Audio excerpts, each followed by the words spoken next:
The stench hit you like a brick wall the moment you stepped through those golden doors. Picture this. You're walking into the most magnificent palace the world has ever seen, your eyes drinking in gilded halls that stretch endlessly before you.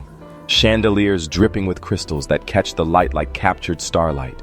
Silk and satin draped everywhere in quantities so vast they could wrap the entire globe twice over. The opulence is beyond anything your wildest dreams could conjure. But then it hits you. A smell so foul, so absolutely revolting, that it could wilt a bouquet of roses from 20 paces away. Welcome to the Grand Palace of Versailles in the 17th century, where beauty met brutality in the most shocking ways imaginable, where elegance danced hand in hand with filth that would make a medieval peasant gag. This is the story of how the most powerful, most privileged women in all of Europe lived in conditions that would horrify even the poorest citizens of today. We're talking about queens, duchesses, and noble ladies who commanded armies, controlled vast fortunes, and shaped the destiny of nations, yet who lived in ways so disgusting, so utterly revolting, that you literally won't believe what I'm about to tell you. Today, we're diving deep into the 5 most shocking, most nauseating hygiene habits of royal women during the absolute height of French royal power. And trust me when I say that by the time we're done here, you'll never look at those fancy period dramas the same way again. Let's start with something that seems so basic, so fundamental to human existence that it's almost impossible to believe. These royal women actively avoided bathing like it was the plague itself. And I'm not talking about the occasional skipped shower when you're running late for work. I'm talking about a systematic cultural rejection of water that went on for months, sometimes even years at a time. The noble ladies of Versailles were expected to embody grace, charm, and absolutely flawless fashion at every moment of every day. They were living symbols of power and sophistication, draped in the finest silks money could buy, adorned with jewelry that cost more than entire kingdoms. But here's where things get absolutely mind-blowing. Their approach to personal hygiene took such an unpleasant turn that it defies all logic and reason. These women avoided bathing like their lives depended on it, and in their minds, it actually did. You see, the science of the time hadn't quite caught up with common sense yet. The royal doctors, these supposedly learned men who advised the most powerful people in Europe, genuinely believed that warm water was not a friend to the human body, but a dangerous enemy. They were convinced that bathing opened up your pores in ways that invited disease, that it somehow made you vulnerable to all the unseen threats that were supposedly lurking in the air around you. Can you imagine? The very thing that we know today kills germs and keeps us healthy was seen as a pathway to death and disease. But it wasn't just the medical establishment pushing this insanity. The church itself had declared war on bathing, condemning public baths as dens of vanity and temptation. Religious leaders preached that caring too much about the cleanliness of your body was a form of sinful pride, that true nobility came from focusing on your soul rather than your skin. The result was an entire culture that had literally turned its back on water, where the most basic human need for cleanliness had been twisted into something shameful and dangerous. So what did these royal women actually do instead of bathing? Well, here's where it gets even more disgusting. The Palace of Versailles, this architectural marvel that housed the most powerful people in Europe, had no private baths whatsoever. No daily showers, no personal bathrooms, nothing that we would recognize as basic sanitary facilities. These women simply didn't bathe at all, viewing a full-body wash as not just unnecessary, but actively risky and potentially sinful. Instead, they relied on what they called dry cleaning. And no, that doesn't mean what you think it means. Picture this: a royal duchess, draped in silk worth more than a commoner's lifetime earnings, delicately dabbing at her hands, face, and neck with a cloth. But this wasn't even a water-soaked towel. That would have been far too dangerous according to their twisted logic. Instead, these cloths were moistened with alcohol, vinegar, or in the most desperate cases, their own saliva. This was supposed to clean them without exposing their precious skin to too much moisture, because apparently getting properly clean was more terrifying than walking around caked in months of accumulated filth. When royal women did occasionally submit to a full bath, it was a communal event that would make your skin crawl. Entire families would bathe in the same tub, one after another, with the men going first, because of course they did. By the time it was the women's turn, they were climbing into lukewarm, cloudy water that was filled with the residue and bodily fluids of everyone who had gone before them. Imagine being a queen or a duchess, supposedly the pinnacle of refinement and elegance, and having to lower yourself into what was essentially other people's dirty bathwater. The very thought makes you want to scrub yourself raw, doesn't it? The consequences of this anti-bathing culture were absolutely horrific. The smell didn't stop at the palace stables. It permeated every single inch of Versailles. Visitors from other countries would comment in their letters and diaries about the overpowering scent that hit them the moment they walked through those famous halls. They described it as a strange, nauseating mixture of old perfume, desperately trying to mask body odor, animal fat from various beauty treatments, and an underlying note of mildew that seemed to cling to everything and everyone. Here's the most mind-boggling part of all this. These royal women still cared deeply about their appearances.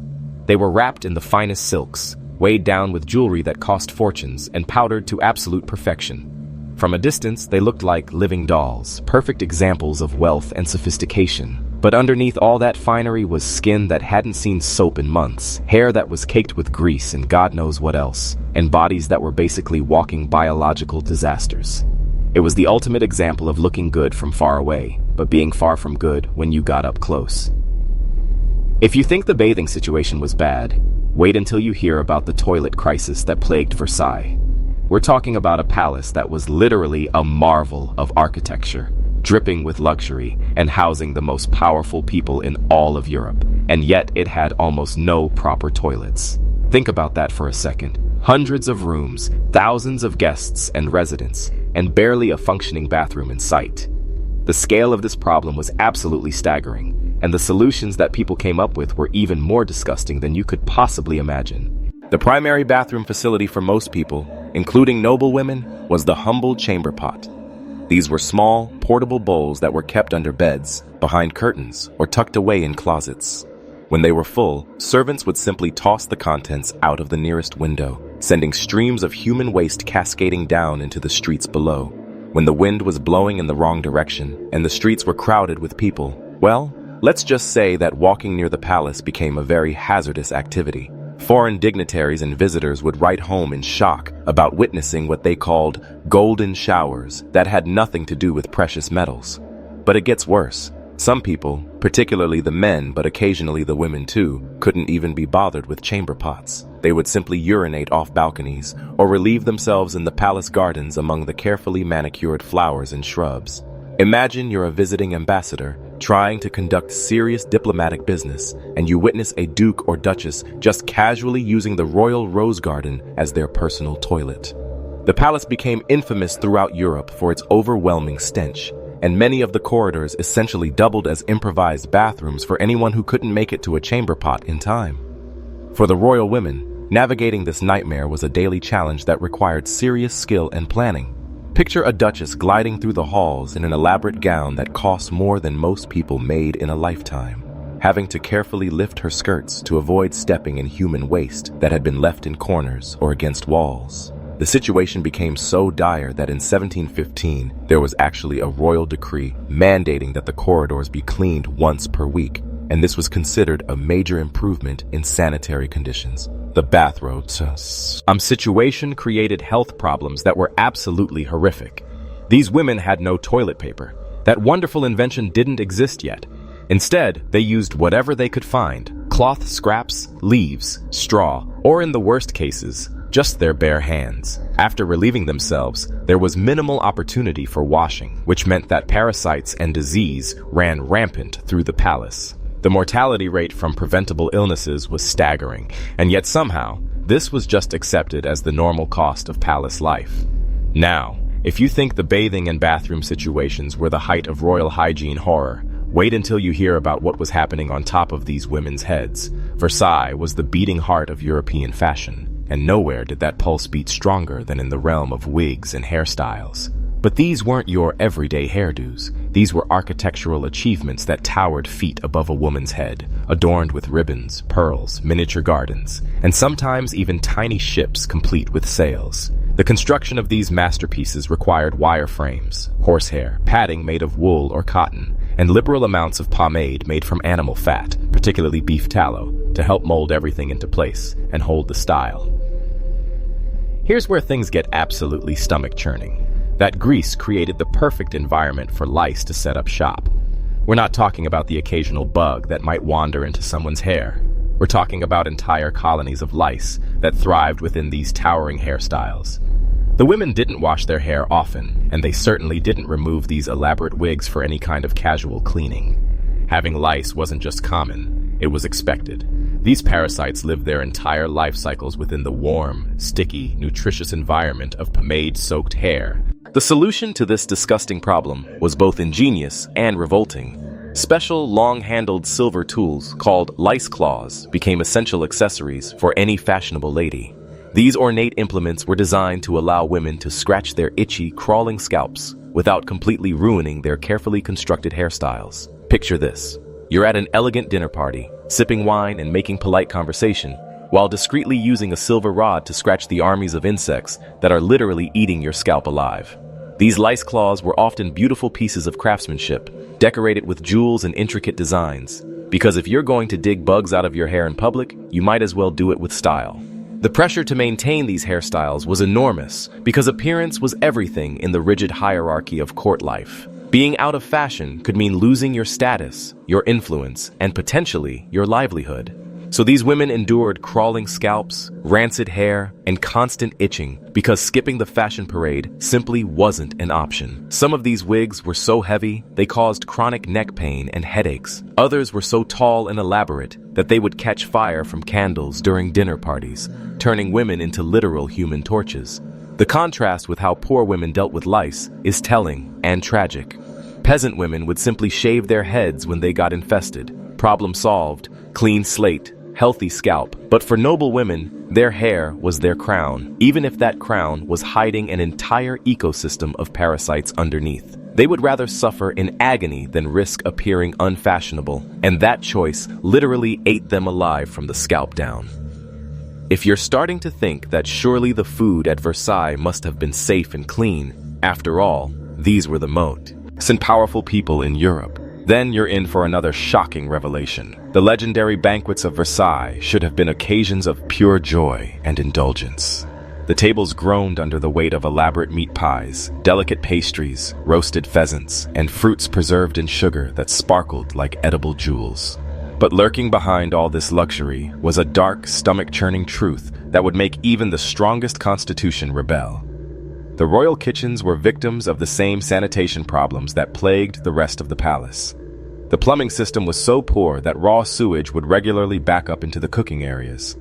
We're talking about wastewater that reached all the way to Queen Marie Antoinette's private kitchen, contaminating the very space where the most important meals in France were prepared. With no proper refrigeration, no adequate ventilation, and no effective waste removal system, contamination wasn't just possible, it was inevitable. Meat spoiled quickly in the warm, humid conditions, but it was still served to the royal table because throwing away expensive food was unthinkable.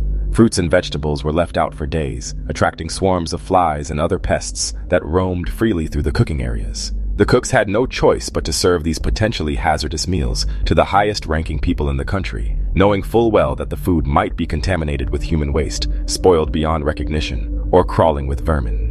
The health consequences were absolutely devastating. Gastrointestinal distress was so common it was just accepted as part of palace life. Rampant diarrhea, violent vomiting, and serious infections swept through the court on a regular basis. But perhaps the most horrifying consequence was the prevalence of parasites, particularly tapeworms. These disgusting creatures were a frequent result of eating undercooked meat and living in filthy conditions. Even King Louis XIV himself, the most powerful man in France, once passed a tapeworm that was 6 inches long. A reminder that poor hygiene consequences reached all the way to the very top of the social hierarchy. For the women of the court, eating became a nightmare of maintaining appearances while battling serious illness. They were expected to eat gracefully, chat charmingly, flirt appropriately, and entertain brilliantly, all while their bodies were being ravaged by the very food they were consuming. Behind their elegant facades, they were battling nausea, excruciating cramps, and serious illnesses that could have been prevented with basic food safety. But admitting to feeling sick would have been a sign of weakness. so they suffered in silence, smiling and socializing while their bodies were literally being eaten alive from the inside. The final and perhaps most shocking hygiene horror of royal women's lives was the complete lack of privacy during childbirth. In our modern world, giving birth is considered one of the most intimate, private experiences a woman can have. But for royal women at Versailles, childbirth wasn't just painful and dangerous. It was a completely public spectacle. When a queen or high-ranking noble went into labor, it was considered a literal national event, and the delivery room would be filled with courtiers, doctors, priests, and noble observers who were all there to watch, not to assist or support the laboring mother.